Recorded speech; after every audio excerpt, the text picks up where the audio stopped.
Evangelio según San Lucas, capítulo 13.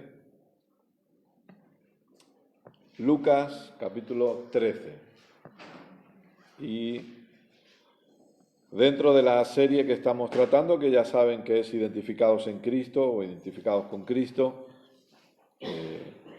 las últimas 2 semanas vengo tocando, aunque sea hace 2 semanas sí dedicamos la enseñanza entera y la semana pasada tocamos un tiempo de la enseñanza y hoy quiero volver a repetir algunas cosas para que las tengamos claras en base a la situación que se está viviendo. Obviamente nosotros somos guiados por el Espíritu Santo siempre y en todo lo que enseñamos, lo que enseñamos lo hacemos bajo la guianza del Espíritu Santo, amén.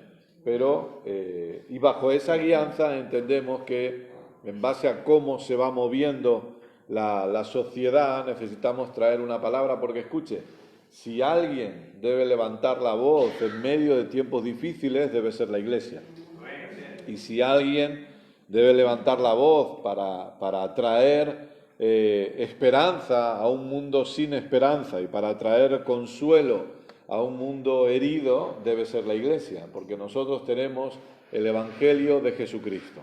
Tenemos ese glorioso Evangelio que el apóstol Pablo dijo que no me avergüenzo del Evangelio porque es poder de Dios para salvación. Amén.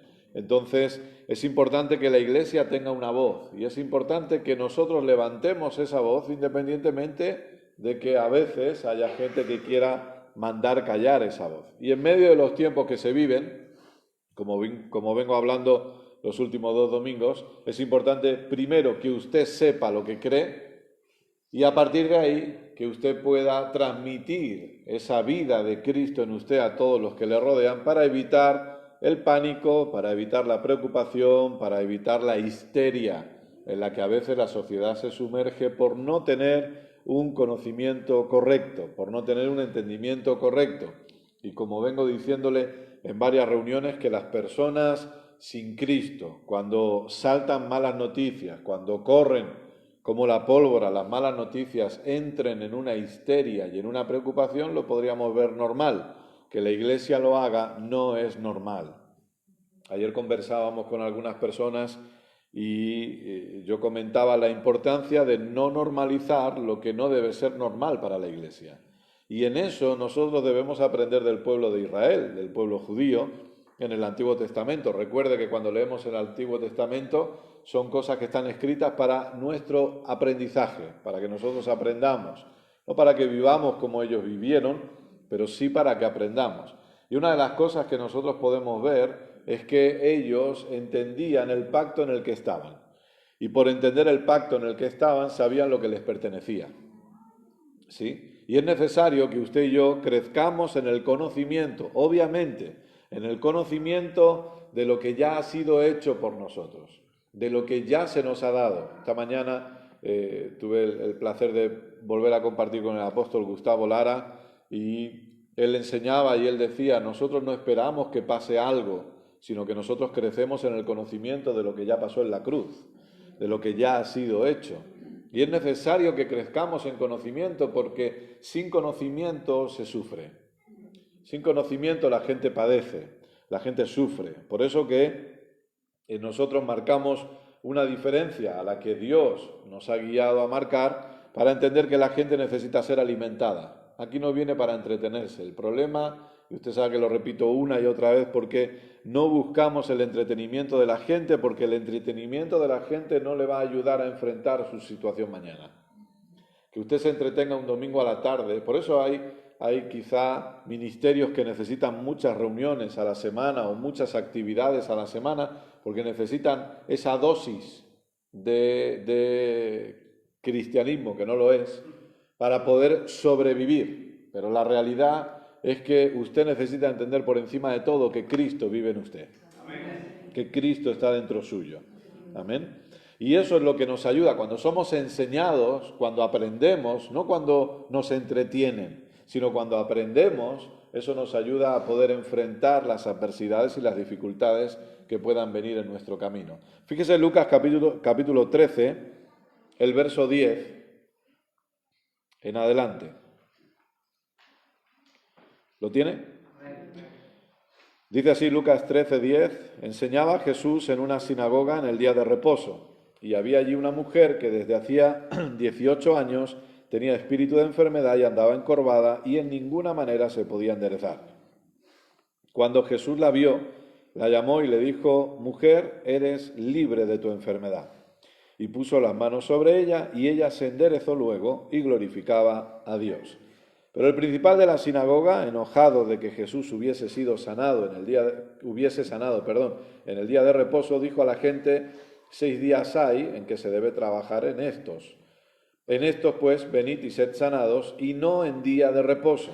Entonces el Señor le respondió y dijo, hipócrita, cada uno de vosotros no desata en el día de reposo su buey o su asno del pesebre y lo lleva a beber. Y a esta hija de Abraham, fíjese, a esta hija de Abraham, que Satanás había atado 18 años, ¿no se le debía desatar de esta ligadura en el día de reposo? Al decir él estas cosas, se avergonzaban todos sus adversarios, pero todo el pueblo se regocijaba por todas las cosas gloriosas hechas por él. Ahora, yo quiero que se fije en la expresión a esta hija de Abraham. ¿Sabe lo que Jesús estaba haciendo aquí? Jesús no estaba normalizando algo que no debía ser normal. Y que lamentablemente por un desconocimiento o por una falta de entendimiento hay cosas que se normalizan cuando no son normales para la iglesia. Para esta hija de Abraham, ¿sabe qué significa eso? Que tenía un pacto. La expresión hija de Abraham, para nosotros quizá, para nosotros gracias a Dios porque hemos sido enseñados en el entendimiento de los pactos, sí nos suena, pero a veces para el cristiano en general dice, bueno, hija de Abraham, le llaman así y ya está. No, escuche, es una terminología de pacto. Esta persona tenía un pacto, lo cual Jesús está diciendo, para una persona que tiene un pacto con Dios, no es normal estar enfermo. Y esta persona ha estado 18 años en la que lamentablemente Satanás ha atado a esta persona por 18 años. Y yo vuelvo a decirle, debemos tener claro que en medio de cualquier adversidad y en medio de cualquier tiempo, independientemente de cuáles sean las noticias que usted escuche, independientemente de la gripe, del coronavirus o de lo que corra por ahí en este mundo, usted debe saber que la Iglesia no debe normalizar lo que no es normal. La Iglesia tiene el derecho de caminar en salud divina todos los días de su vida, siempre. La Iglesia tiene el derecho y el privilegio de poder creer en ese Salmo 91, donde caerán a mi lado 1000 y a mi otro lado 10.000, pero a mí no me llegará. La Iglesia tiene el privilegio de creer y el derecho de creer que no se duerme el que nos guarda, sino que siempre está cuidando de nosotros. Y no debemos normalizar lo que no es normal para nosotros. Es normal para los que no están en pacto con Dios. Es normal, lamentablemente, para los que no disfrutan de este pacto, pero para usted y para mí no es normal. Lo cual no quiere decir que a veces no seamos atacados por síntomas de enfermedad. Escuche, a Pablo le mordió una serpiente. ¿Sí? No estamos diciendo, la fe no niega cosas. A Pablo le mordió, pero él no murió por esa mordedura, cuando otros sí lo hicieron. Esa es la diferencia. Usted no va a morir, usted va a vivir y verá la bondad de Dios manifestada en esta tierra. Usted va a disfrutar de larga vida aquí en la tierra. Dios cuida de usted. Esa es la realidad. Y claro que, como decíamos, nosotros vamos a respetar todo lo que las autoridades gubernamentales digan si llega el caso y si se da el caso. Y no tentaremos, ni mucho menos, pero no dejaremos de confiar en lo que confiamos. No dejaremos de creer en lo que creemos y sobre todo, querido, querida, no permita que el temor, lo repito domingo tras domingo, no permita que el temor inunde su vida. No le abra la puerta al temor porque, aunque usted no me crea, usted no tiene por qué temer. No tiene por qué temer. Aunque todo mi edificio sufriera coronavirus, yo no tengo por qué temer. ¿Sabe por qué? Porque Dios está de mi lado. Dios está a mi favor. De ahí que hablamos muchas veces de la importancia de saber qué es lo que estamos aprendiendo, qué es lo que estamos oyendo.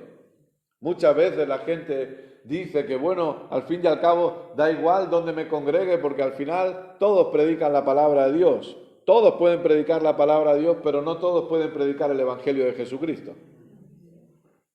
Entonces sí importa dónde me congrego. Porque el lugar donde me congrego me puede enseñar a vivir la vida de fe y a disfrutar de los beneficios de la gracia, o me puede enseñar a rebajar la palabra al nivel de mi experiencia. Esa es la realidad. Lamentablemente hay gente que ha bajado la palabra al nivel de su experiencia en vez de ser desafiados por la palabra para que su experiencia suba al nivel de la palabra. Cuando hablamos de fe los jueves es para que entendamos que estamos siendo desafiados, que nuestras convicciones y nuestras creencias son desafiadas. ¿Para qué? Para que nosotros respondamos correctamente y entendamos que hay cosas que nosotros no tenemos que experimentar. Hay cosas que nosotros no tenemos por qué vivir. Dios está de nuestro lado. Dios está a nuestro favor. Por eso es tan importante crecer en el conocimiento del pacto, crecer en el conocimiento de Jesucristo, de este nuevo pacto, Dios a mi favor, de la realidad de lo que ya ha sido hecho en la cruz del Calvario, no de lo que va a ser hecho, no, de lo que ya ha sido hecho, lo que ya fue pagado. Escúcheme bien, usted no tiene que pagar para que Dios le proteja. Dios le protege porque esa es su gracia. Gracias por su entusiasmo. Yo pensaba en mi ignorancia que le estaba dando una buena noticia. A lo mejor usted prefiere pagar, no lo sé. Yo digo, le voy a dar una buena noticia, se van a... Pues no.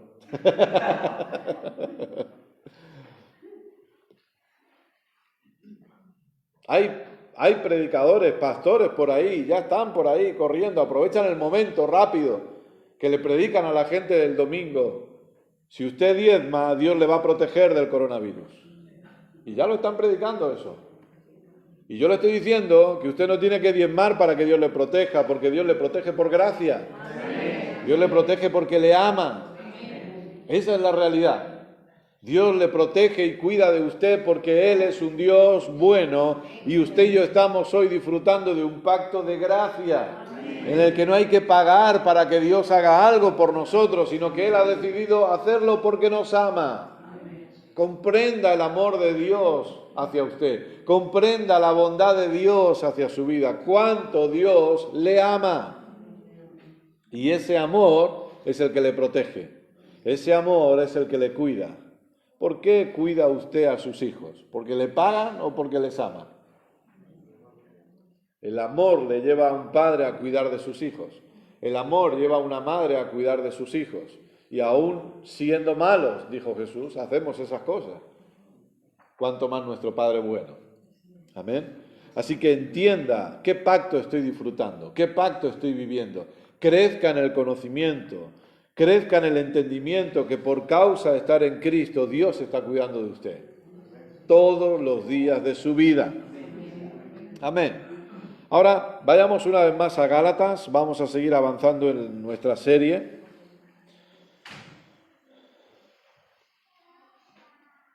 Gálatas capítulo 2, verso 20.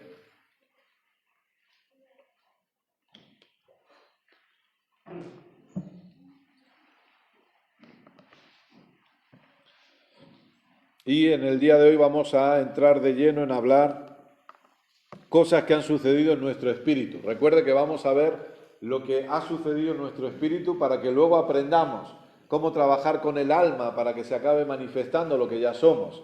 Pero recuerde que no le estoy enseñando cuáles son los pasos que usted tiene que dar para llegar a ser, cuáles son los pasos que usted tiene que dar para lograr algo o para poder obtener su victoria. Usted ya tiene la victoria. Usted ya está en Cristo. No hay pasos para llegar a ser lo que usted ya es. ¿Sí? Usted ya está en Cristo, no tiene que intentar estar en Cristo.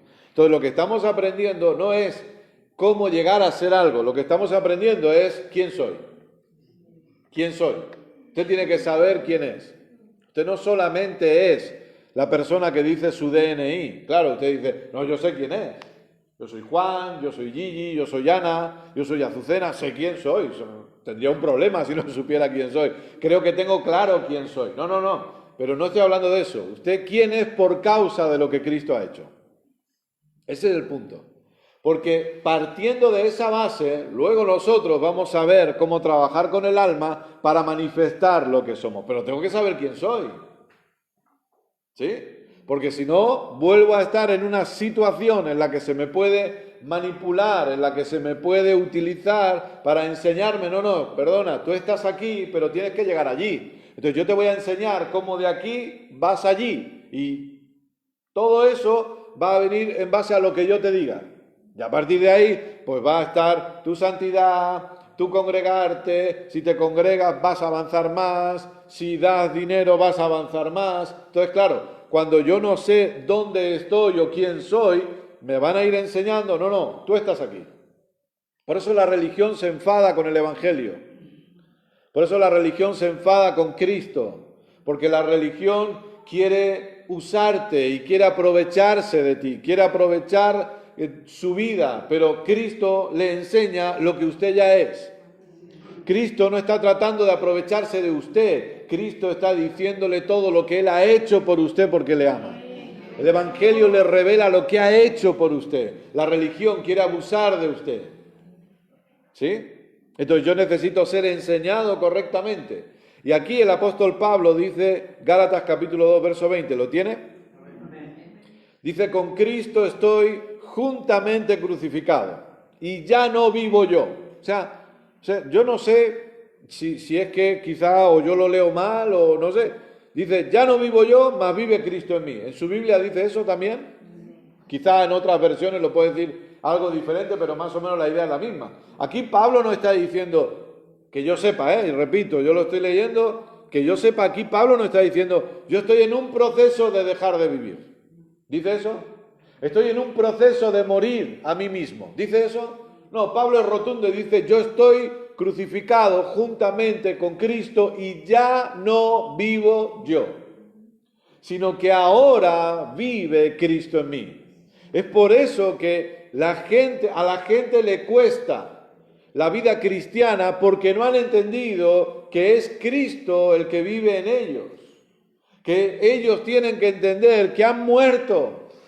Yo sé que a veces se nos enseña que tenemos que aprender a morir. No, escuche, yo no tengo que aprender a morir, yo tengo que entender que ya he muerto en Cristo, que es diferente. Entonces, a veces, no, estamos en ese proceso de aprender a morir. No, estoy en el proceso de entender, de renovar mi mente, que es lo que veremos más adelante, de renovar mi mente hacia el entendimiento de saber que yo ya estoy muerto en Cristo. Y que ahora la vida que vivo es la vida de Cristo en mí, que es lo que dice aquí. Y lo que ahora vivo en la carne, lo vivo en la fe del Hijo de Dios, el cual me amó y se entregó a sí mismo por mí. Y a continuación dice, no desecho la gracia de Dios, porque va unido. Entender gracia y entender que estoy muerto en Cristo y que ahora es su vida en mí, es lo mismo. Yo necesito entender que es la gracia la que ha hecho de mí lo que yo ya soy. No son mis propios esfuerzos, no son mis propias obras, no son mis propios méritos los que me han hecho lo que yo soy. Es su gracia la que me ha hecho lo que ahora soy. Pablo decía, yo soy lo que soy por su gracia. Escuche, lo que usted es hoy es por causa de la gracia. Lo que usted tiene hoy es por causa de la gracia. Y lo que usted puede lograr hoy es por causa de la gracia. Es por causa del amor incondicional de Dios. Y nuestra labor y tarea como pastores es traerle conocimiento o enseñarle de manera que usted pueda ver ese amor revelado en usted. Para que usted pueda ser movido por ese amor. Y para que usted entienda que simplemente es el amor de Dios el motor que debe mover todo lo que nosotros somos, todo lo que nosotros hagamos. Que nos rindamos al amor incondicional de Dios. Entonces, yo ya he muerto y Cristo vive en mí. Ahora, yo necesito entender, ¿quién soy yo en el Espíritu? ¿Quién soy? ¿Qué es lo que se ha hecho de mí? ¿Para qué? Para que si yo quiero disfrutar el día de mañana de eso, tengo que saberlo. Lo que vamos a ver hoy son cosas que ya han sido hechas en el Espíritu. Cosas que ya han pasado. Escúcheme bien, lo que vamos a ver hoy no son cosas que tienen que pasar, son cosas que ya han pasado. Y eso es lo que necesitamos entender. Una de las cosas que dijimos, si usted recuerda y hace memoria, es que de modo que si alguno está en Cristo, nueva criatura es. Las cosas viejas pasaron, he aquí todas son hechas nuevas. Vamos a ver qué cosas han sido hechas nuevas. Vamos a ver qué significa ser una nueva criatura. El problema es que no hemos marcado una diferencia entre quién era Kenneth antes y quién es Kenneth ahora, pero o bien porque no se nos ha enseñado, o bien porque no lo hemos querido aprender. Pero venga conmigo, por favor, a 2 de Corintios, capítulo 5. 2 de Corintios, capítulo 5. Yo le aseguro que lo que usted va a ir aprendiendo va a transformar su vida, va a ser de gran beneficio y le va a ayudar a disfrutar de la gracia y la bondad de Dios en los días que están por venir. Recuerde que algo tenemos seguro y es que en este 2020 Dios sigue cuidando de nosotros. Cada vez más y más Dios va a seguir cuidando de nosotros y usted va a poder ser un testimonio. Escúcheme bien, usted va a ser un testimonio a aquellos que le están rodeando. Usted va a ser un testimonio de la bondad de Dios a sus familiares. Usted va a ser un testimonio aún para aquellos que están lejos. Escuche, gente va a acercarse a usted para preguntarle qué hay diferente en usted, qué es lo que usted tiene que ellos no tienen. Y usted va a tener la oportunidad de predicar el glorioso evangelio de Jesucristo. Que esté expectante porque gente se le va a acercar a usted, gente va a venir a buscarle a usted, gente va a venir a picar a su puerta y van a preguntarle, compañeros de trabajo, familiares, personas que quizás están lejos, familiares que están lejos, van a llamarle y van a escribirle y van a decirle, necesito que me digas cómo me puedes ayudar porque yo estoy pasando este problema, y usted va a predicar el evangelio de Jesucristo. Prepárese, porque usted va a ser de influencia y de bendición a las personas que le rodean. Prepárese, porque usted va a poder orar por enfermos y estos van a ser sanados. Prepárese, Dios va a usarle, Dios cuenta con usted. Allí donde usted vaya, allí donde usted se mueva, Dios cuenta con usted. Recuerde que donde usted va, Dios va con usted. Amén. 2 de Corintios, capítulo 5, verso 21, ¿lo tiene?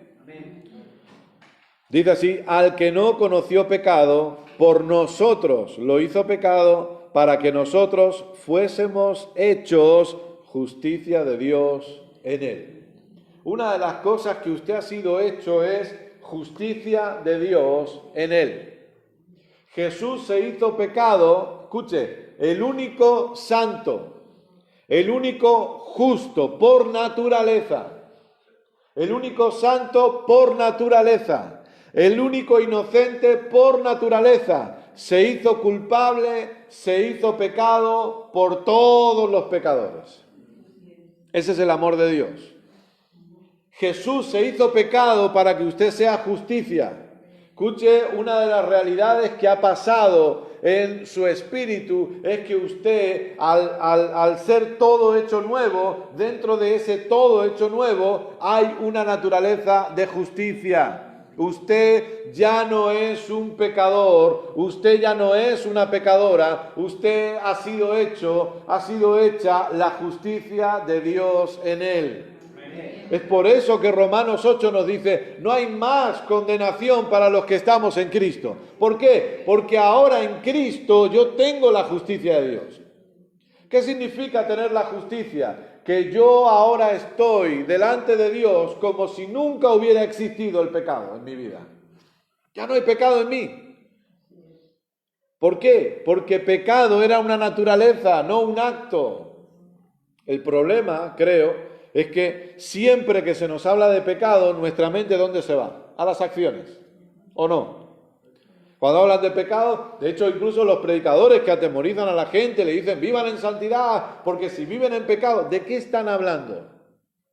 De una práctica de pecado, de una acción de pecado. Pero aquí no me habla de una acción de pecado, me habla de una naturaleza de pecado.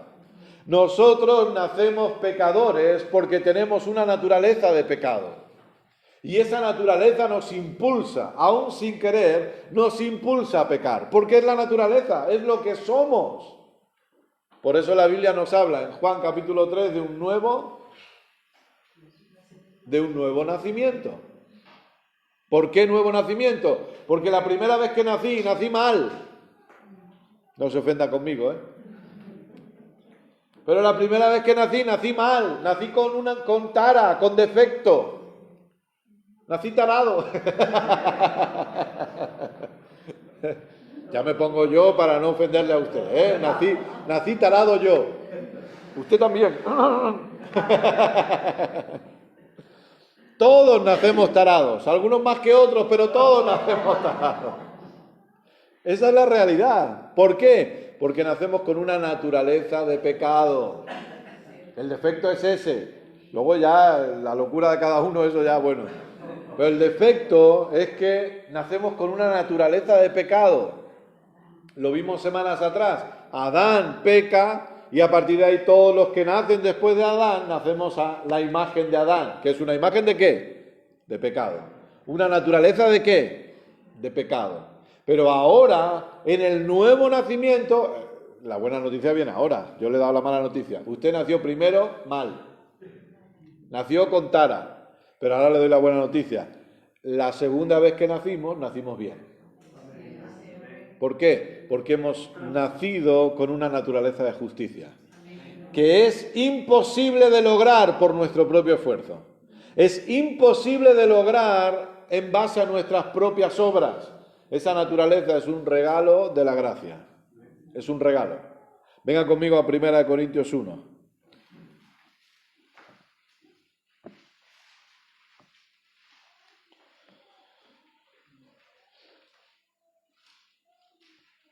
Ahora alguien puede preguntar, ¿pero esto es realmente importante que yo entienda esto? Sí. Usted va a ver en cómo le va a afectar el conocimiento de su justicia. Y aprovecho para meter ahí una cuña de un libro, ¿no? ¡Pum! ¡Pam! Libro. Si usted quiere saber más, porque no me voy a detener en explicar mucho más esto, pero tenemos varias series que hemos hablado de eso, pero hay un libro que se llama Dos tipos de justicia, de E.W. Kenyon, y usted lo tiene en la librería y le aseguro que ese libro le va a ayudar mucho, mucho, mucho a entender esto. La propia justicia versus la justicia de Dios. Ese libro. Dos tipos de justicia. Ahora, ¿en qué me ayuda a mí a entender esto? Ahora lo vamos a ver. 1 Corintios 1:30, ¿lo tiene? Mas por él estáis vosotros en Cristo Jesús, el cual nos ha sido hecho por Dios, fíjese, nos ha sido hecho sabiduría, justificación, santificación y redención. Por favor, entienda esto, todo lo que usted es en el Espíritu, usted lo es al 100%. No está en un proceso, no está intentando, vamos mejorando conforme van pasando los años, conforme uno va asistiendo a la iglesia, vamos mejorando, no. Todo lo que usted es en el Espíritu lo es al 100%. Y si hablamos que Cristo ha sido hecho nuestra justificación y que hemos sido hechos la justicia de Dios, usted lo es al 100% en su Espíritu. Déjeme decirle algo, usted es 100% justo. Usted hoy es tan justo como lo es Jesús. Gloria a Dios. Delante de Dios usted es tan justo como es Jesús. Porque está en Cristo y Él ha sido hecho nuestra justificación. ¿Por qué empezamos por aquí? Porque escuche los resultados o mejor dicho, las consecuencias que el ser humano está experimentando hoy son fruto del pecado original. Todo lo malo que usted vea en esta tierra, todo lo que se habla del cambio climático, todo lo que se habla del medio ambiente, todo lo que se habla que se está destrozando el planeta, todo lo que se habla de machismo y feminismo, todo lo malo que usted ve en el mundo, todo lo incorrecto, los extremos, asesinatos, violaciones, todo lo malo que usted ve en el mundo es resultado del pecado original. Es resultado de la alta traición. Con el pecado, dice la Biblia, entró la muerte. ¿Sí? Entonces, la muerte es una separación de Dios. Todo lo que se vive malo hoy es por causa de ese pecado original. Ahora, Cuando nosotros estamos hablando que Cristo ha sido hecho nuestra justicia, lo que estamos diciendo es que ese pecado original que habitaba en nosotros ha sido erradicado por completo. Ya no existe más. ¿Sabe qué significa eso? Si no está el pecado que produce las consecuencias del pecado, esas consecuencias ya tampoco tienen derecho a estar en nosotros. Por eso es que yo le decía antes, no normalicemos lo que no es normal para la Iglesia. ¿Por qué? Porque usted es la justicia de Dios. Ya hablaremos en otro momento, ya verá cómo llegaremos ahí también. Porque una de las cosas que vamos a ver que ha sucedido en nuestro espíritu es que hemos muerto al pecado. Hablaremos de no pecar, claro que sí. Pero entendamos primero esto, la naturaleza de pecado ha quedado totalmente eliminada de nosotros. Y si ha quedado eliminada, quiere decir que todo lo que viene por causa del pecado ya no puede y ya no tiene derecho a formar parte de mi vida. Entonces eso me da una autoridad para saber lo que me pertenece y lo que no me pertenece. Para saber de qué debo disfrutar y qué no debo permitir en mi vida. Usted hoy, por causa de la gracia, usted es la justicia de Dios. No por cómo se comporta, no por lo que hace. Venga conmigo a Romanos, por favor.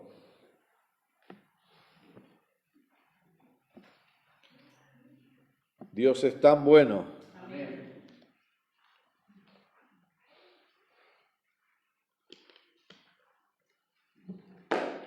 Romanos 3.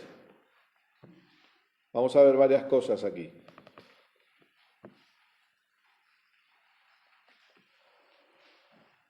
Por eso, como le decía Pablo, es tan rotundo, ninguna condenación hay. ¿Por qué no hay condenación? Porque ya no hay pecado en mí. Esto cuando hay gente que lo escucha se vuelve loca. Se dan cabezazos contra la pared. Si usted dice no hay pecado en nosotros, es que no hay pecado en nosotros. Y uno dice, pero ¿usted está diciendo que no pecamos? No, yo no estoy diciendo eso, estoy diciendo que el pecado no habita en nosotros. Es diferente. Entonces, ¿por qué pecamos? Lo iremos viendo. Pecamos porque falta que renovemos nuestra forma de pensar. Porque ahí sí, y no me cansaré de decirlo una y otra vez, ahí sí que estamos en un proceso. El único proceso en el que estamos es ese, renovar nuestra forma de pensar. Pero yo no estoy en un proceso de ser justo, no estoy en un proceso de, estoy en un proceso de ser más justo. No, yo ya soy justo. Yo ya soy la justicia de Dios. Ya no hay condenación en mí, porque si no hay pecado, no se me puede condenar. Es sencillo. En mí no habita el pecado. ¿Por qué? Hombre, lo hemos leído antes. Ya no vivo yo, Cristo vive en mí. Escuche, estoy lleno de Cristo. Estoy saturado de Cristo. Cristo vive en mí. Y donde Cristo vive, el pecado no vive. No hay lugar para el pecado. Ahora, estoy en un proceso en el que ¿permito que la palabra vaya renovando mi entendimiento? Claro que sí. Por eso, esa es una de las razones por las que usted está aquí hoy. No es la única, pero es una de las razones importantes por las que usted ha venido hoy aquí. Porque sabe, quiere y desea que la palabra siga renovando su forma de pensar. ¿Para qué? Para que usted pueda seguir viviendo como lo que ya es. Pero el pecado ya no vive en usted. Cristo vive en usted. ¿Sí? Hemos sido hechos la justicia. ¿Cómo? ¿Por algo que hacemos? No, mire Romanos capítulo 3. Verso 19, ¿lo tiene? Amén. Pero sabemos que todo lo que la ley dice, lo dice a los que están bajo la ley, para que toda boca se cierre y todo el mundo quede bajo el juicio de Dios, ya que por las obras de la ley ningún ser humano será justificado delante de él. Porque por medio de la ley es el conocimiento del pecado. Pero ahora, aparte de la ley, se ha manifestado la justicia de Dios, testificada por la ley y por los profetas. La justicia de Dios por medio de la fe en Jesucristo. Fíjese, ¿cómo soy justificado? Congregándome 8 veces al mes. Diezmando cada mes. ¿Cómo soy justificado? No pecando. ¿Cómo soy justificado? Orando, ayunando, viviendo de rodillas, visitando a la Moreneta. ¿Cómo soy justificado? Por medio de la fe en Jesucristo. Nada más. Nada más. Es decir, no son mis buenas acciones. Ahora entienda, por favor, entienda esto. Soy justificado por medio de la fe en Jesucristo. Dice, para todos los que creen en Él, porque no hay diferencia. Por cuanto todos pecaron, están destituidos de la gloria de Dios, pero siendo justificados gratuitamente por su gracia, mediante la redención que es en Cristo Jesús. Ahora, escuche, nadie que no sea justo podrá ir al cielo. Ya sabes lo que dice, ¿no? Solo los justos van al cielo. Nadie, ningún injusto podrá ir al cielo. Ahora lo vamos a leer, un pasaje que hemos leído muchas veces. Entonces esto es muy sencillo. O soy justo o no soy justo. Y lo único que me hace justo es fe en Jesucristo. No son las obras. Nadie tiene acceso al cielo basado en sus propias obras. Nadie va a ir al cielo por dejar de pecar. Nadie va a ir al cielo por vivir en santidad. Nadie va a ir al cielo por orar más, ayunar más o congregarse más. Nadie va a ir al cielo por dar más dinero. Nadie va a ir al cielo porque se aleje de ciertos vicios. Nadie va a ir al cielo porque camine en amor o porque deje de odiar. Nadie va a ir al cielo por... Póngale lo que quiera. Póngale lo que quiera. Nada de eso le da acceso a una persona al cielo. Nada de eso le permite a la persona disfrutar vida eterna. Lo único es que sea justificado. Y nadie es justificado por sus propias obras, sino que todos podemos ser justificados por medio de la fe en Jesucristo. Avancemos aquí en Romanos.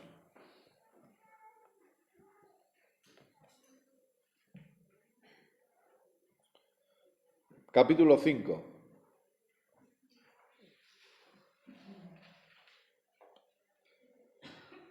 Verso 1. ¿Lo tiene? Amén. Romanos, capítulo 5, verso 1. Justificados, pues, por la fe. Por la fe, nada más. Tenemos paz para con Dios por medio de nuestro Señor Jesucristo. Lo único que me justifica es fe en Jesucristo. Más adelante, te conoce este verso, el verso 17. Pues si por la transgresión de uno solo reinó la muerte, mucho más reinarán en vida por uno solo, Jesucristo, los que reciben la abundancia de la gracia y del don de la justicia. Escuche, su justificación es un regalo de Dios. Usted no se lo puede ganar. Nadie puede ganarse la justificación, solamente podemos recibirla. Esto es como lo decimos una y mil veces, esto es como cuando alguien le da un regalo. Usted no puede ganárselo el regalo. El regalo no es para ganárselo, el regalo es para recibirlo. Mi consejo es, si alguien le regala algo, recíbalo.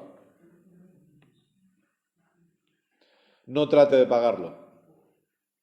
¿Por qué? Porque los regalos no se pagan, los regalos se reciben. ¿Sabe lo que es la justicia? La justicia es un regalo. La justicia no se puede pagar. La justicia se recibe.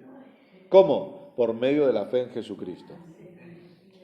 ¿Qué le quiero decir con esto? Vida eterna es un regalo. La vida eterna no se puede comprar. La vida eterna no se puede pagar. La vida eterna es un regalo. ¿Y qué se hace con ese regalo? Se recibe. Recuerde, los regalos se reciben, se agradecen y se disfrutan. Nada más. ¿Tengo que hacer algo más con el regalo? No. Recibirlo, agradecerlo y disfrutarlo. Nada más. Su justicia es un regalo que usted no puede ganarse ni merecerse sin importar lo que usted trate de hacer. Y por medio de esa justicia, escúcheme bien, usted tiene acceso a todo lo demás de Dios. Por eso es por gracia. Es decir, sin esa justicia yo no tengo acceso a todo lo demás. Solo los que hemos sido justificados podemos disfrutar de todo lo que nos pertenece por causa de la obra completa de Cristo. Entonces esa justicia solo puede ser una obra de la gracia, nada más. ¿Sí? En el antiguo pacto, ¿qué era lo que ocurría? Las personas pecaban y había un sistema de sacrificios. ¿Se buscaba qué? Se buscaba un animal. ¿Cómo tenía que ser el animal que se buscaba? Yo sé que algunos han contestado, pero tan bajo, que ni mis parabólicas han llegado a recibir el mensaje de forma correcta, ¿no? Repito la pregunta, a ver si estiro más las orejas. ¿Cómo tenían que ser los animales que se iban a ofrecer en sacrificio en el antiguo pacto? Sin defecto. Buscaban entre todos los que tenían y tenían que encontrar ese que no tuviera ningún tipo de defecto. Y la perfección de ese animal iba a transmitirse a la persona que ofrecía ese sacrificio. Entonces la persona sabía que había pecado. Escúcheme bien, la persona sabía que había pecado. Por eso hay una conciencia de pecado continua. ¿Por qué es importante enseñar justicia? Porque la enseñanza de la justicia le libera a usted de la conciencia de pecado. Y la conciencia de pecado nos mantiene en una conciencia de condenación. Y la conciencia de condenación nos aleja de disfrutar la maravillosa gracia de nuestro Padre. Entonces necesitamos aprender esto para que disfrutemos de la gracia. Porque la gracia es para disfrutarla. Entonces se acercaba, la persona sabía que había pecado y en base a su pecado buscaría el animal correspondiente a su pecado para traerlo al sumo sacerdote y que el sumo sacerdote lo ofreciera. No lo podía ofrecer la persona. Pero la persona se quedaba ahí y se derramaba la sangre de un animal inocente. Y entonces la inocencia del animal es una representación, la inocencia del animal pasaba a ser la inocencia de la persona que traía esa ofrenda. Y la culpabilidad de la persona pasaba a ser la culpabilidad del animal. Y esa persona podía seguir disfrutando los beneficios del pacto, no por lo que él había hecho, sino por causa de la ofrenda que se había entregado. Por causa de ese sacrificio la persona podía disfrutar, seguir disfrutando de los beneficios del pacto. ¿Había pecado? Sí había pecado. ¿Reconocía su pecado? Sí reconocía su pecado y eso le llevaba a traer un sacrificio. Veremos más adelante, hoy no creo que nos dé tiempo, el sacrificio perfecto de Jesucristo. Escuche, usted y yo somos justos, porque esto es un regalo. Pero este regalo de justicia le permite a usted disfrutar de todo lo demás. Si no entendemos primero esto, no vamos a poder ir más hacia adelante. Si no entiendo primero mi posición de justicia, voy a estar siempre entre dos naturalezas que no existen. Si no entiendo mi posición de justicia, voy a seguir permitiendo que la condenación tome control en mi vida y me va a frenar y a detener.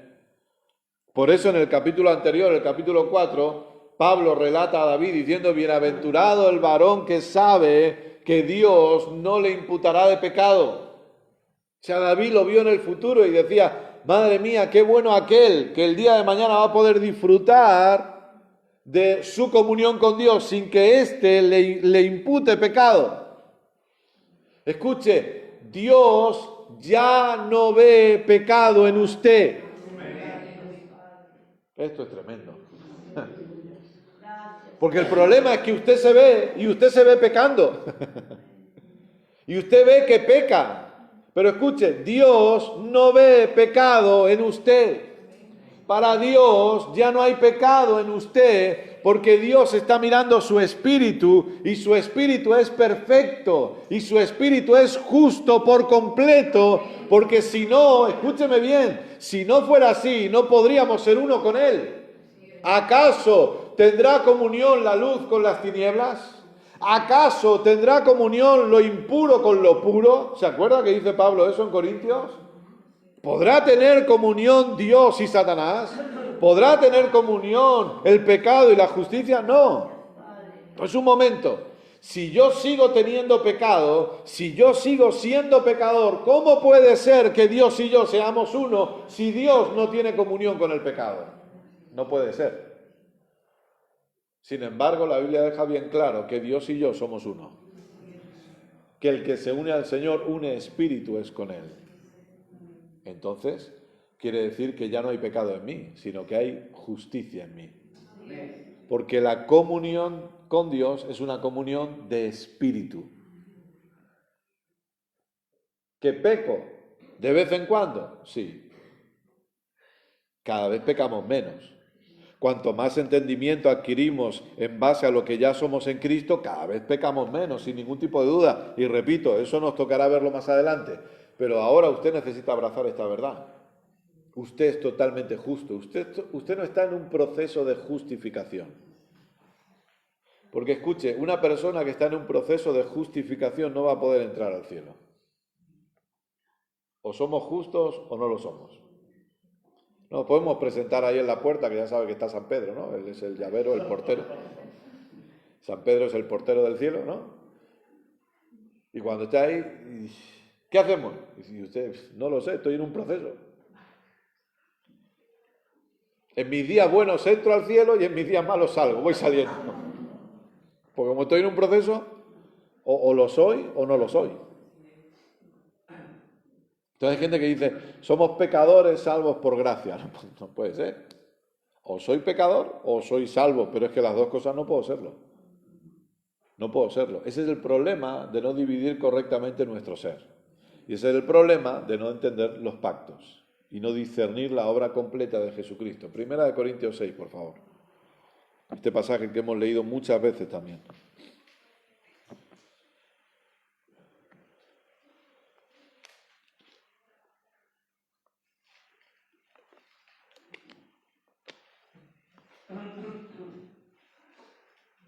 Primera de Corintios 6, 9.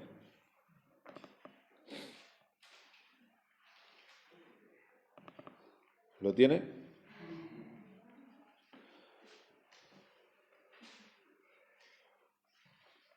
Dice así. Es una pregunta. ¿No sabéis que los injustos no heredarán el reino de Dios? ¿Ve? Es claro. Ningún injusto puede heredar el reino. No hay más. Entonces, si los injustos no heredan el reino, ¿quiénes lo heredan? Solo los justos. No hay más. Y entonces empieza a definir algunas personas injustas por naturaleza. Injusto como naturaleza. Y dice, no erréis, o no os equivoquéis, o no os engañéis a vosotros mismos. Ni los fornicarios, ni los idólatras, ni los adúlteros, ni los afeminados, ni los que se echan con varones, ni los ladrones, ni los avaros, ni los borrachos, ni los maldicientes, ni los estafadores heredarán el reino de Dios. Ahora, ¿solo estos? No, no solo estos. Aquí hay algunos, ¿no? Aquí hay algunos idólatras, adúlteros, afeminados, avaros, pero los mentirosos, ¿qué pasa con los mentirosos? También podrían entrar en esta lista. ¿Qué pasa con los criticones? También podrían entrar en esta lista. ¿Qué pasa con? Póngale lo que quiera. Póngale lo que quiera. Pero al fin y al cabo Pablo relata unos pocos, pero la palabra aquí clave es injustos. Escúcheme bien, por favor. La palabra clave no es borrachos. La palabra clave no es avaros ni estafadores. La palabra clave es injustos. Porque los borrachos forman parte de esos injustos. Los mentirosos que aquí no salen forman parte de estos injustos, pero está hablando de una naturaleza, porque Pablo no se queda aquí. Pablo no acaba el verso 10, en el que nosotros lo tenemos por versículos, y cuando dice, ni los estafadores heredarán el reino de Dios. Venga, vale, hasta luego, ya nos vemos a la siguiente, que vaya bien. Pablo no acaba ahí. Pablo sigue escribiendo inspirado por el Espíritu Santo.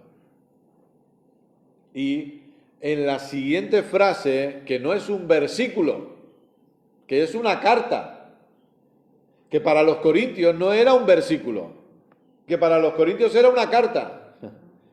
Y en la siguiente frase de la carta dice, y esto erais algunos.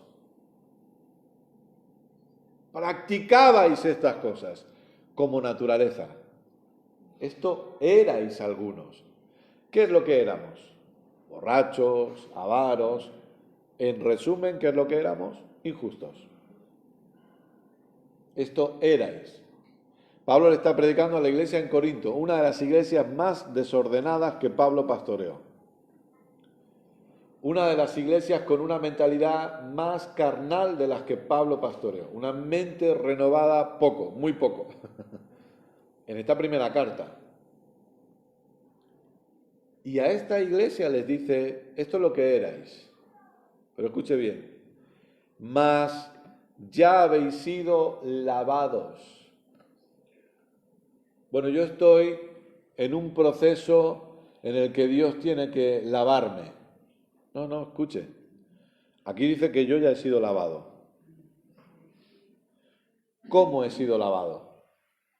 Por la sangre. Entonces, aquí yo debo tener algo claro. Si he sido lavado por la sangre, escuche, o la sangre me limpia totalmente o no me limpia, pero a medias no me va a dejar. Entonces, o la sangre de Cristo tiene la capacidad para limpiarme completamente, y no solo para limpiarme, sino para mantenerme limpio el resto de mi vida, o la sangre de Cristo no tiene esa capacidad, pero repito, a medias no puede ser. Y Pablo aquí habla con rotundidad, no dice a medias, no dice ustedes están en este proceso, no, Pablo dice ustedes han sido lavados. A lo mejor ustedes no lo saben, pero ya se lo digo yo, han sido lavados por completo. No están para acabar de lavar, no, han sido lavados por completo. Ya habéis sido santificados. Ya hemos sido santificados. Escuche, esto es espíritu. Esto no es mente. Esto no es cuerpo. No se equivoque. Usted tiene que seguir duchándose. Por favor, se lo pido. Tiene que seguir lavándose. Por amor. Si no lo hace por amor a usted, hágalo por amor a los que estamos a su lado. Eso va a tener que hacerlo el resto de su vida. Se ducha, se pone desodorante, colonia, usted se asea. Bien. No está hablando de cuerpo. No está hablando de eso. Cuando dice que hemos sido lavados o santificados, no está hablando, pero tampoco habla de mente. No habla de eso. Porque la palabra dice, la propia palabra nos enseña que la palabra es agua, que la palabra limpia, sí, pero no espíritu. La palabra limpia nuestra forma de pensar, renueva nuestra mente. Pero cuando aquí dice que ya he sido lavado y que ya he sido santificado, no me está diciendo que lo voy a hacer o que estoy en ese proceso, me está diciendo que ya lo soy. Por lo tanto, usted ya ha sido lavado y usted ya ha sido completamente santificado, pero no se queda ahí. Hemos sido justificados en el nombre del Señor Jesús y por el Espíritu de nuestro Dios. Ya lo soy. Ya he sido justificado. Es por eso que usted y yo podemos disfrutar de una perfecta comunión con nuestro Padre, porque ya hemos sido justificados completamente. Dios, cuando le mira a usted, no le ve como alguien incompleto, no le ve como alguien imperfecto, no le ve como alguien injusto, no le ve como alguien pecador, no. Dios le ve a usted completo, Dios le ve a usted perfecto, Dios le ve a usted santo, Dios le ve a usted justo. ¿Gracias a lo que hacemos? No, gracias a lo que Jesucristo hizo por nosotros. Y si yo voy a entender mi identificación con Cristo, yo primero necesito entender que soy completamente justo. Usted debería decir todos los días de su vida, soy la justicia de Dios en Cristo. He sido completamente justificado. No estamos diciendo que no nos equivocamos, no estamos diciendo que no cometemos errores, no estamos diciendo que todavía hay un trabajo que hacer con nuestra forma de pensar. Usted sabe que desde aquí se lo decimos y se lo seguiremos diciendo. Tenemos que trabajar con nuestro entendimiento, con nuestra forma de pensar sin ninguna duda. Y por eso enseñamos. Por eso enseñamos. Pues usted viene aquí el domingo y usted sabe que en principio usted no va a sentarse ahí 15 minutos. Usted por lo menos va a estar ahí una hora sentadito con su Biblia, con su libreta y su bolígrafo. Usted no va a estar 15 minutos, no va a estar 20. Usted no va a estar una hora de alabanza y 15 minutos y luego nos vamos para casa. No, usted sabe que va a estar ahí un buen rato. ¿Por qué? Porque solo la palabra renueva nuestro entendimiento. El entretenimiento no renueva nuestro entendimiento. El entretenimiento no hace que nosotros avancemos en ese proceso de renovar nuestra forma de pensar. Solo la enseñanza de la palabra lo hace. Usted sabe que va a venir aquí y usted va a venir a comer un buen rato. Esto no es comida rápida. Esto no es un fast food de eso que pum pum, venga va, pedimos, comemos rápido y nos vamos. Y no alimenta. No, usted viene aquí a alimentarse bien. Y ese es el trabajo, claro que sí. Y de eso, le repito, hablaremos largo y tendido, porque ahí sí debemos entender ese proceso de renovar nuestra mente y de darle el valor y la importancia a la palabra. Y que cada vez entendamos más que sí, yo no soy salvo por congregarme, Dios no me bendice más por congregarme, Dios no me sana por congregarme, Dios no me prospera por congregarme, pero ojo, congregarme es de vital importancia para mi vida en estos tiempos. Congregarme es clave, escuchar y recibir la enseñanza de la palabra es clave para los tiempos en los que estoy viviendo. Es determinante para que yo pueda vivir el desafío que este mundo me hace enfrentar. Es necesario. Y todo eso lo veremos. Pero primero yo necesito entender que en Cristo Dios me ve justo. Y que yo puedo... ¿Sabe por qué? Porque, repito, cuando yo entiendo esto, entiendo que no hay condenación. Porque la condenación hace... ¿Qué es lo que hizo la condenación con Adán? ¿Qué es lo que hace la condenación? ¿Ha experimentado condenación en su vida? ¿Alguna vez? ¿Qué ha hecho ese sentimiento de condenación? Hace que nos escondamos de Dios. Yo he experimentado condenación en mi vida. ¿Y sabe lo que ocurría? No quería orar. ¿Qué hizo Adán? Tuve miedo y me escondí. Tuve miedo y me escondí. La condenación hace que vayamos al lado contrario del que debemos ir. Por eso cuando entendemos gracia, entendemos Hebreos. Acercaos, pues, confiadamente al trono de la gracia. Lo que no hemos entendido, y repito, yo he vivido condenación en mi adolescencia, por causa de lo que me enseñaban y por causa de no hacer las cosas bien. Chico joven, adolescente, 14, 15, 16 años, no hacía las cosas bien, como se supone que me demandaban que las hiciera. Los jóvenes tienen que dar gracias a Dios por la iglesia en la que se están congregando. A veces es triste que no valoren lo que tienen porque no han vivido otra cosa.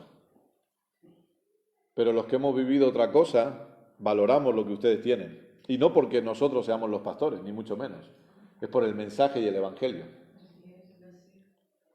Así que es triste ver jóvenes que no valoran lo que están escuchando aquí porque no han escuchado otra cosa. Pero a mí, con la edad de muchos de los que estáis aquí, me decían que la playa era pecado, que la piscina era pecado, que el cine era pecado, que si escuchaba música no cristiana me iba al infierno de cabeza. A mí me han enseñado eso. Entonces, ¿qué pasaba? Pues que yo hacía algunas cosas que se supone que eran pecado y la condenación venía. Y la condenación que me hacía, yo no tengo ganas de orar, porque si oro, Dios está con el garrote esperándome y me va a golpear duro. Lo que no me enseñaron es que Dios seguía estando ahí conmigo y yo no podía huir nunca de Dios, porque allí donde me escondiera, Dios seguiría estando ahí conmigo. Que huir de Dios, perdóneme la expresión, es una estupidez y una tontería, porque no se puede huir de Dios. Pero la condenación impedía que yo disfrutara, y el Evangelio es para disfrutarlo, con adversidades sí, con dificultades sí, pero el Evangelio es para disfrutarlo. Y la condenación impedía que yo disfrutara mi comunión con Dios. Y no hay nada más maravilloso que poder disfrutar nuestra comunión con Dios. Por eso, obviamente es para todos, pero escuchen, valoren lo que están escuchando. Jóvenes, valoren lo que están escuchando, porque no tiene precio. No tiene precio. No tiene precio. Pero la condenación impide que yo disfrute. Entonces yo necesito entender, no hay condenación en mí. He sido limpio de una conciencia de pecado. No sea consciente de su pecado. No sea consciente del pecado que ha cometido. Sea consciente de Cristo y del sacrificio perfecto de la cruz. Mírelo a Él. Le voy a decir algo que usted ya sabe, pero que usted necesita tenerlo bien claro. Siempre que se mire a usted sin la perspectiva de Dios, se va a ver imperfecto. Siempre va a ver que algo ha hecho mal. Entonces, deje de mirarse así y mejor mire a Cristo. Mírelo a Él. Mire al único que es perfecto en todo. Ponga su mirada en Él. ¿Y sabe qué? Conforme más le miramos a Él, más vamos a caminar como Él es. Porque Él vive en nosotros. Entonces, lo primero que necesito entender para que podamos avanzar hacia adelante es, un momento, yo he recibido el regalo de la justicia. Dios me ha hecho justo. Sin merecerlo, sí, pero me lo ha hecho igual. A partir de ahí, yo puedo disfrutar de todo lo demás. Pablo dice, ya habéis sido, ya está hecho. Tanto si usted lo acepta como si no, esto ha sido hecho. La pregunta es, ¿qué va a hacer usted con esto? El regalo de la justicia está sobre la mesa. La pregunta es, ¿qué va a hacer usted con ese regalo? ¿Lo va a recibir y a disfrutarlo? ¿O prefiere seguir viviendo una conciencia de pecado y de condenación? Solo los que reciben la abundancia de la gracia y el regalo de la justicia son los que van a tener la capacidad de reinar en esta vida. Aquellos que se dejan llevar por una conciencia de pecado y una conciencia de condenación van a ser incapaces de reinar en esta vida. Mi consejo es, abrace el regalo de la justicia. Véase cada día a usted mismo como justo. Levántese a la mañana y diga, soy la justicia de Dios en Cristo. Levántese cada día y agradezca a Dios y diga, gracias Padre porque me has hecho tu justicia. A pesar de lo que yo pueda hacer mal, yo sigo siendo tu justicia. Si usted entiende esto, usted va a poder disfrutar todo lo demás. Pero si no abraza esto, le va a costar disfrutar todo lo demás. No va a poder. Por eso empezamos por aquí. Soy la justicia de Dios. Porque yo no soy la justicia por lo que hago. Yo no soy la justicia por cómo me comporto. Yo no soy la justicia por cuánto oro, por cuánto me alejo del pecado o por cuánto voy a la iglesia. Yo soy la justicia porque la gracia me ha hecho justo. Soy la justicia porque Dios me ha regalado el ser justo. Y ahora lo único que voy a hacer es disfrutar de esto. Y eso hace que aún en el momento que yo me equivoque y que yo peque, yo reconozca eso, claro que sí. Y yo diga, Padre, lo reconozco. Pero te doy gracias porque tu perdón está presente. Te doy gracias porque tu sangre me mantiene limpio para siempre. Y te doy gracias porque a pesar de lo que acabo de hacer, tú me sigues viendo justo. Y entonces oramos y decimos, Padre, ayúdanos. Me apelo a tu gracia para que pueda no volver a cometer este error. Dependo de ti para que me ayudes a no volver a cometer este error.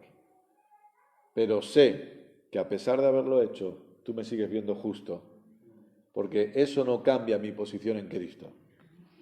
Eso no cambia la realidad de quién soy. Dios, escuche, cuando pecamos no se rompe la comunión con Dios. Es imposible que nuestra comunión con Dios se rompa. Porque la comunión con Dios es un regalo de la gracia. Usted es uno. Entonces usted no va a poder huir de Dios. Dios va siempre con usted. Así que en vez de correr, corra hacia. En vez de huir, acérquese. Y diga, Padre, gracias, porque sigo siendo tu justicia. Sigo siendo tu justicia. Y usted disfruta de esa justicia y usted vive una vida libre de toda condenación. Póngase de pie, por favor. Ahora, mientras usted se pone de pie, y no quiero acabar sin matizar eso. ¿Significa eso que entonces salgo corriendo a pecar? No, no significa eso. Porque aunque usted ya no tiene su Biblia, recuerde que le he dicho que estos son cartas, no está separada por versículos. Yo en mi Biblia tengo una separación, pero entre el verso 11 y el verso 12 no hay una separación. Y justamente después de que Pablo dice, ya habéis sido justificados, lavados, santificados, luego dice, todas las cosas me son lícitas, pero no todas me convienen. Significa que como yo sé que soy la justicia y como yo sé que no hay condenación, ¿puedo salir corriendo a pecar? Claro que puedo, pero ¿para qué? Si el pecado ya no me interesa, si el pecado ya no me atrae, porque como veremos más adelante, hemos muerto al pecado. El pecado no forma parte de nosotros. Y aunque todo me es lícito, yo no voy a practicar lo que no me conviene. Aunque todas las cosas me son lícitas, no me dejaré dominar por ninguna. Entender justicia no es salir corriendo a pecar. Entender justicia es disfrutar de nuestra comunión con Dios como nunca antes. Eso es entender justicia. Yo le puedo asegurar algo, nadie, absolutamente nadie que entiende justicia de verdad, saldrá corriendo a pecar. Nadie. El que cree que ha entendido gracia o el que cree que ha entendido justicia y sale corriendo a pecar, es que no ha entendido nada. El que entiende justicia de verdad, disfrutará de su comunión perfecta con Dios. Padre, te damos muchas gracias en esta tarde por tu maravillosa palabra, por habernos enseñado, por habernos